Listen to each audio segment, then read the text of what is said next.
Hello, everyone. I'm Kevin Cruz. Welcome back to Culture Code. Our guest today is the Chief People Officer at Alto Pharmacy, Shannon Wilson. Shannon, welcome. And where are you joining us from today? Hi, thanks for having me today, Kevin. I'm actually joining you from the Pacific Northwest. I'm just outside Seattle, Washington. Ah, beautiful area. Haven't been out there in ages, but have been out there a few times as a tourist. So long overdue. Yeah, absolutely gorgeous, especially this time of year. It's hard to beat the Pacific Northwest when it comes to summers. You have things like wonderful seafood and fish markets, and I'm in beautiful Philadelphia where we have wonderful cheesesteaks. Yes, yes. So, Shannon, let's start at the beginning. When I think of Alto Pharmacy, it is not the local neighborhood pharmacy that I walk in and hand a script to. So, tell us a little bit about the organization. Absolutely. So we are a digital pharmacy committed to fulfilling medicine's true purpose, which is to improve the quality of life for everyone who needs it. And, Kevin, for most of us, if we've ever been to a pharmacy, there's a good chance we've had a bad experience at a pharmacy, whether a long wait or an unexpectedly high price. And that puts the burden on the patient. And oftentimes they give up and they don't follow their doctor's orders. We've had some success changing that. We make it easy for the doctors to send their patients' prescriptions to us. We automatically search for coupons and discounts to help our patients get their medicine at the lowest possible price. And then we deliver it right to their door based on when they scheduled it in our app. We've got about 1,100 Altoids across the country, from pharmacists working directly with patients and providers, a full logistics team that coordinates the delivery process from start to finish, and then a whole host of other people helping us bring this to life. Did you say 1100? 1,100. And you already referenced great cultures have nicknames for each other. Altoids is the Altoids. Yeah, yeah. I love that. The longtime listeners will know that's something I always listen for is, okay, are they going to reveal the inner name, for the great colleagues that they have. So Yeah, Altoids. yeah. And so tell me again, I'm sorry if you mentioned it, like a lot of people are talking again about back to work issues. So just so we have the context for our conversation, Yeah. are you fully remote? Are you hybrid? Are you remote first? Where have you settled on this issue? We've got a bit of a mixture. Obviously, we've got teams that are in the buildings or out on the roads, fulfilling those prescriptions and driving directly to the patient's homes. We've got some teams that are in the office, either full-time or hybrid. And those are roles that really benefit from sort of working together or at least coming together on occasion. And then we've got other roles that are fully remote. So the approach that we're taking, Kevin, is really to think about what's the role, what's the benefit, what's the nature of it, and then do what's right for that particular both role and, quite frankly, the person that's in it, and making sure that we're setting them up for success. That makes sense. Yeah. Now, company culture, it can sometimes be hard to even describe what culture is, and each culture tends to be a little bit different. Alto's clearly a very innovative company, a startup. How would you describe your company culture to an outsider such as myself? Yeah, I think that's actually pretty straightforward, because this mission is noble. Medicine needs some disruption. And so I would say patient obsessed, purpose driven, and values based. Mm. Say those three again for me. You see, I'm taking notes. Great. Patient obsessed, purpose driven, and values based. And so that doesn't happen by accident, Shannon. Like it just doesn't happen by itself. So tell us a little bit, like how do you foster and sustain this culture? Yeah. This is where our values lead the way, Kevin. And I think most of us have probably worked for companies where the values or the vision are sort of a poster on the wall. I won't name names, but I even worked somewhere where it was like a badge I had to wear on my clothing every day. Um, but values at their best uh, don't only protect and propel your culture, but they get embedded into it, and you start speaking Altoid in our case. And you see those values guiding decisions. They're a framework for the actions that you take. They gain alignment. Even when I have someone reach out to me on LinkedIn about roles, the first thing I say is, thanks for your interest. here's our values. You need to start there and decide if this is a place you want to work. So, like I said, they lead our way, and we try to embed them into everything that we do so that you have that sort of consistency. And when you face a sort of, do I go this way or that way, you can turn towards those and they help you make your decision. And in that way, they democratize decision making. And like I said, really help sustain the culture for you. Shannon, you bring up a good point that fostering great culture starts in the hiring process, right? And a strong culture will reject just as many or more than it will attract. It's a sign that you don't want to be for everything. That would be a average culture, generic culture. You want something unique. And I also think another key lever is the role of the frontline leader. In most organizations, depending on span of control, these leaders are responsible for 80% of the workforce of your colleagues, and they're the filter of good and bad that happens at work. So, what are you doing to train or support your frontline leaders? I imagine you don't have all the resources that you might have had when you worked in giant companies. This is a smaller organization. So, how are you supporting these folks? Yeah, you're exactly right. I started out my own career, as an individual contributor and then a frontline leader. And I know every day that I do this job, I'm one day away from that, but I try to keep grounded to that. And both myself and my peers take steps to stay connected. And I'm sure we'll talk a little bit about some of our feedback loops that keep the sort of the leadership connected to the frontline experience, not only the frontline leaders, but the employees, because we want those frontline leaders to have the support that they need, including training. But to your point, we are a startup, so you've got finite resources. And whether you're a startup or not, from my perspective, nothing beats those on the job, learn by doing opportunities to cultivate both acumen and judgment, Mm. especially if you got a great leader, especially if they're giving you that care and support that you need. Man, it just can accelerate you down your learning curve. And there is a time and place for training. You mentioned that if you're in a smaller environment, it's harder because they're a bit of a luxury. They're very expensive, and there's a limited ROI on that. And especially if you don't have, and I know you're a believer in this, if you don't have things like nudges and digital interventions to reinforce that classroom training, we do some of that, but you really need those follow-up things to land it and to make sure that it's sort of exiting the training room and going into the day-to-day.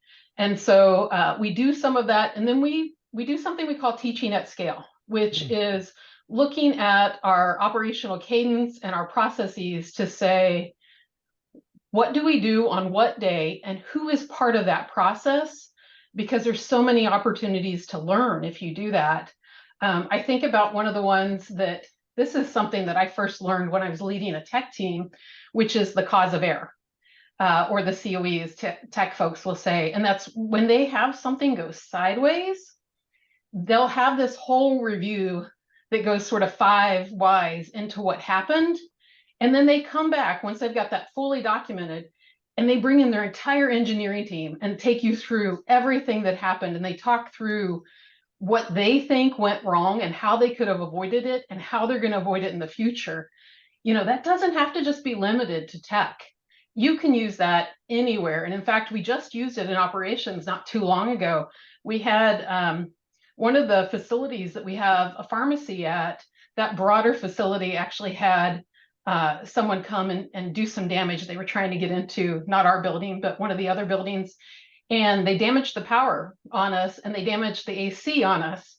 And, we had a whole process to, number one, recover that building, take care of the patients that might be impacted because they had prescriptions that day, and make sure that we maintain the integrity of the medications that we keep there.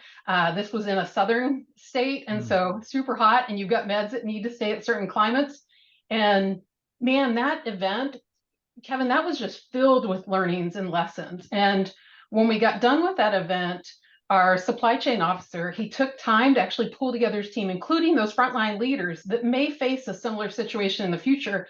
And he went through that entire cause of error. Mm. And, some companies might call it an after action or a post-mortem, but those are those teaching at scale moments. You don't have to have a classroom. You can take real life moments and let others learn and give feedback like, well, did you think about this? Why did you do that? I mean, that's where the real learning, I think, happens, especially for the frontline, because they're faced with so many different things. Uh, and especially if you're in an environment where you sort of bias for speed, it's hard to keep up with the content, right? Sometimes the business can evolve faster than you create and deploy content. And so those moments, they're gold. And I think that a lot of folks, the tendency is to like tighten that audience up and say, oh boy, we had a tough day. Let's bring a small group of people together to talk through it. And all that does is slow you down, Yeah. and it deprives a whole group of leaders from learning from that moment. And it creates sort of single points of failure. So we don't do that. We look for those opportunities to teach at scale and invite them to be part of it. Yeah, that's a great program, and you hit on some other things. As you said, great minds think alike. I think a lot about the unfortunate knowing doing gap. Companies will spend. You mentioned training, bringing people together in traditional training room or even virtual environments is expensive. Maybe or maybe not for the training itself, but certainly in bringing everyone away from the day job to learn things. Usually, learn too much in too little time, and then how much of that is ever remembered and applied is usually it's not great reminders. So it takes more than just a training program. And so to do some of these kind of more organic after action reviews and 5 why exercises and things seems really powerful. You also did mention feedback. How do we know culture is thriving? How do we know where you can do better? Tell us a little bit of how you're listening to the voice of the Altoids. Yeah. We have implemented a couple feedback loops that I assume you'll expect, and a couple that maybe you won't. So I'll go through the ones you probably expect first. The first one is we just relaunched a survey mechanism. Most companies have something like this. I grew up in a time when you used to deploy those once a year and have the big action plan. And thank goodness that's antiquated now, and we don't do that anymore. Um, but we found a partner that let us work with them to develop questions, both ones that they had sort of science behind and benchmarks for, as well as some that were sort of very specific to our culture. So we were able to get the right questions. They have the ability to let us target the right group, and then the frequency we choose. I mentioned that annual survey is a thing of the past. There are some questions that probably don't, like perceptions don't move very frequently. So, the thing I think of are things like total rewards. I'm probably not going to be changing my total rewards rapidly. And so asking it more than once a year is probably detrimental, because people are going to think, didn't you already ask this? Didn't I already answer it? Like, and nothing's changed. So why are you doing that? But then there are other things you want to stay close to, like safety. And you want to make sure that if sentiment changes, that you take note of that. I remember from some work I did years ago around safety, is one of the leading indicators that you could have a future safety issue is people's perceptions of the cleanliness of the workplace. Oh, wow. And we hypothesize that that's because there's sort of that sort of laxing of standards, that you're not maybe taking as much pride in the workplace. But that was a powerful insight, because the minute you start to see the cleanliness question happen, you've got to intervene quickly, because you don't want that to materialize into injuries and such. So there are certain questions you want to ask a lot, and others you could probably ask less often. And then I think there are also stages of the employee journey. New employees probably need tailored questions. Recently promoted leaders benefit from tailored questions. But I'm real excited that we've launched that. And here in about a month, we'll have the first wave, and then we'll start the sort of regular cadence around it, and the more targeted approach. But the first one's just deploying now. The other things that we've got are things like all hands meetings. I think everybody does that. uh, and you cover business results. You try to educate. You do things to build trust. And of course, you always have Q&A. And our CEO, Alicia, facilitates the Q&A. She fields a lot of those questions too. The other things we do would be roundtables or site visits. In fact, we just had the supply chain officer and a member of my team were out at one of our facilities talking to the drivers and got some great feedback on what's going well and what isn't. I spent some time at the pharmacy not too far from my home here and got some feedback from Stacy. We got a brilliant leader there, frontline leader that's taking care of that team and serving our patients. And I spent some time with Stacy. She gave me feedback about how our annual review cycle and our merit cycles weren't really serving her need because she has hourly employees and they have a different expectation. And you know what? Her feedback led to a change in Q3. And I think we're going to keep making some changes next year based on that. Well, I know we're going to make some changes next year based on that. You cover so many important points here, including, this last one, that everyone should have some sort of survey tool in place. That's great for quantitative data, but it doesn't replace that qualitative, the face-to-face conversations, getting out into the field, getting out into site locations where a lot of this can bubble up. And you're right. I've been doing employee engagement work long before they even had the term employee experience. It was just engagement. And back then, early years, it was, and I'm talking 20, 30 years ago, a company was doing a good job if they did the survey once a year. It's like half the companies did, half didn't. Now it's considered antiquated, your word about once a year. If you're a big company that's not changing, not growing, maybe you can get away with it. But almost all great companies now are moving to some sort of a pulse survey format. And I often will say, the faster your company's growing, the more frequently you need to survey, because you've got more new hires and more things changing and inevitably breaking along the way that, need to get addressed. And I really like what you said is, not all items need to be asked on every survey. So you could do shorter ones focused on certain issues, certain times a year. And then maybe the annual cadence is the right thing for total rewards or something of that nature. So I really like that approach. Yeah. And what's great is the partners out there now recognize that and they're changing their offerings so that you can do those things. Yeah, the space has changed a lot, and it for the better. And I'm just, from my background, I'm excited, Shannon, because now we're going to see additional layers of AI driven and hyper personalized surveys and other things coming out, which is exciting. Yeah. You've mentioned all kinds of cool stuff, from teaching at scale to the new survey approach.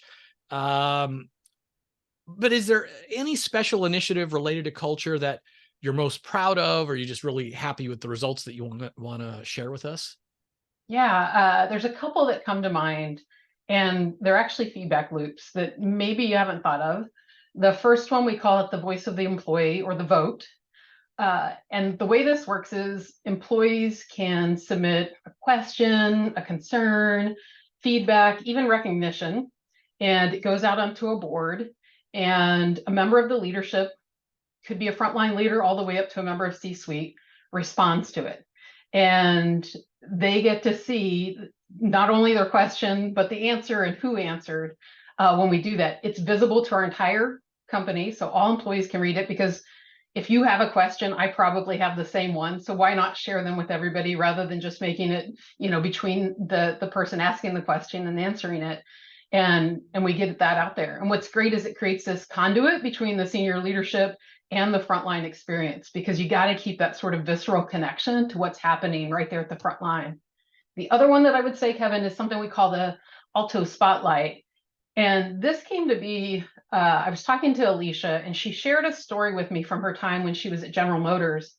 And she was visiting one of her plants, and the leaders there were telling her about this brilliant idea. There was a pain point in the plant. They had this brilliant idea, they implemented it, and things were going just incredibly well. And of course, she wanted to take that and share it with her other plants. So she was digging way into the details of it. And the more questions she asked, the more she realized she didn't have the right people in the room to answer it. And so she finally asked, who came up with this? Who identified the problem and who came up with the idea? And they shared the name of the person. It was a frontline leader. And she said, well, are they here today? And they said, yeah. So they brought her into the room to talk to Alicia and like give her all the details. And that was such a like powerful moment for Alicia in her career, because she's like, it just gave me so much more color than I could have gotten by sort of having that layer of separation from the person that actually did the work. And she said, Shannon, what can you do to replicate that? Mhm. And we worked together and we came up with the Spotlight. And the way this works is we invite team members to come in to a live session with our senior leadership team. That's our VPs and higher. And we give them a template, because we know that could be a little like nerve wracking. You're going to get in front of the senior leadership. That feels like a dinner table conversation. You're going to get in front of the senior leadership. So we give them a template that they can take us through and tell us, a little bit about themselves, their Alto journey, their superpowers, the things they're working on. And we invite them to give us feedback about what's going well, what's just okay, and what needs work. And then they get to ask us questions. And wow, this program may be the most organic way I've seen to build sponsorship yet. It's just so powerful, because in some cases, people share things with you that you're fascinated by. So on my team, I have a Teen Jeopardy champion. I have a national spelling bee champion. I have people that have lived in 5 or more countries. I have published authors. And so you find people that are fascinating that you're like, wait a minute, you were on Jeopardy? Tell me more. You also find people that you have things in common with. In fact, just last week, we were doing the Spotlight, and Sejal, one of our team members on the engineering group, shared that she is now an empty nester. She just took her youngest to university. Alicia, quite frankly, just like Tuesday, took her youngest to university. He's starting school at Stanford. And, you know, it was great to see the two of them like this sort of bond of, yeah, it's both exciting and a little heartbreaking, right? You're so They proud of shared a them. tear together, right? Right. Like, and so you're creating connections in this moment by letting people tell their stories and letting people say, me too. Yeah, I've been there. I felt that. Yeah, I love this Spotlight program, and I'm sure there's many just innovative ideas and problems that are solved, but putting the spotlight back on the area you did is just another form of connection and skipping levels along the way. We know, of course, that caring is a top driver of engagement. Do the people at work care about me? Well, you can't care about someone you don't know about them. And now all of a sudden, there's a whole lot more people that know that, she's newly an empty nester and you just went through this experience of dropping a kid off at college. And so just these ways to bring more connection and to spark that care is delightful. How often do you run that program? We do it every month. And so we invite a few folks in each month, and get to hear their stories. And you're exactly right. It's connecting people and finding those shared moments that's really powerful. What I love is the team has been vulnerable, sharing the things they're working on. They've been brave, sort of giving us feedback about what they don't like. And they've asked some really incredibly probing questions. There was one that came up, and she was a frontline leader, and she was sharing that she was struggling a little bit because she was tempted to be a pair of hands for her Mm. team. And I think we've all been through that in our career. If you've been leading long enough, right, you've had that temptation of either, well, if I just jump in and do it, I can do it quicker because I don't have to slow down to teach anybody. Or, and I think this is probably the more insidious of the two, is if I jump in, I'm helping my team. By doing some of the work, I'm helping them. And I say insidious because it's well-intentioned, but over time, it, so much burden sits on you rather than really empowering your team to do it and help you shift up to that level as a leader. It can really slow you and your team down. And I remember when the person shared it, I immediately thought back to a time when I was leading a building. It was in South Carolina, 7,000 employees. It's probably the hardest job I've ever had in my entire career. And it was because I was going through that huge learning curve. And one of the things that helped me break that cycle, especially I want to help them, was when I would get ready to do something, I would say, am I the only person Mm. that can or should do this? And if I do this, who am I depriving of an opportunity to learn?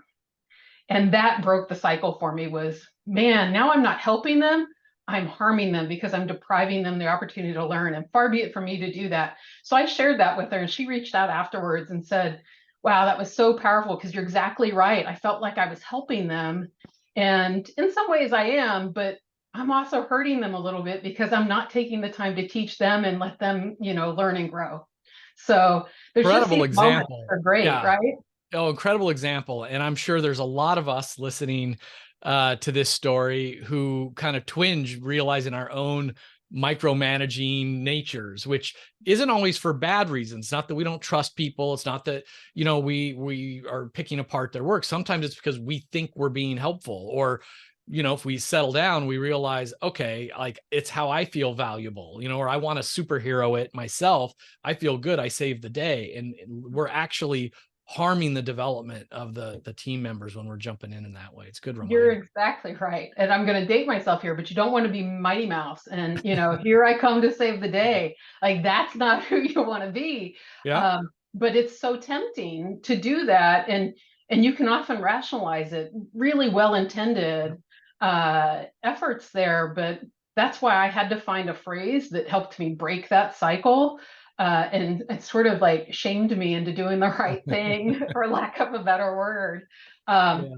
One thing I'd say about this program, Kevin, is I've shared this with some of my peers over the years, and people will say, oh, great. Well, how do you think about nominations?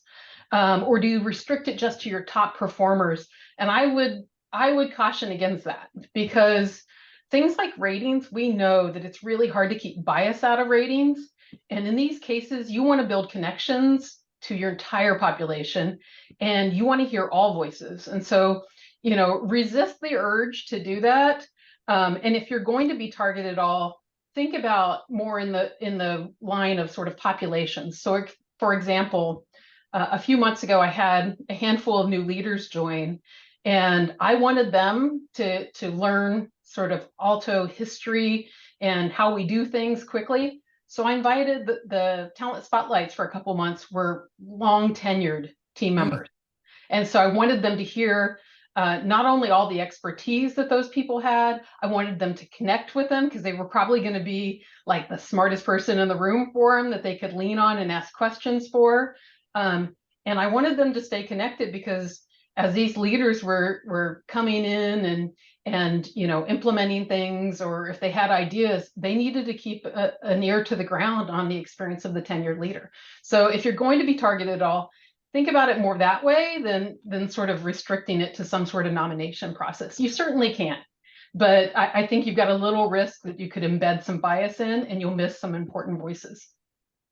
Now, Shannon, this is a relatively short podcast, so but I've got a handful of questions that maybe a little shorter but more fun also. And here's one. So imagine that you could send a book or a podcast or maybe even a movie to every one of your colleagues, and they were guaranteed to read it or consume it, take it to heart. What would you send to everyone? Um, I'm a self-professed introvert bookworm, so this is hard to choose my favorite.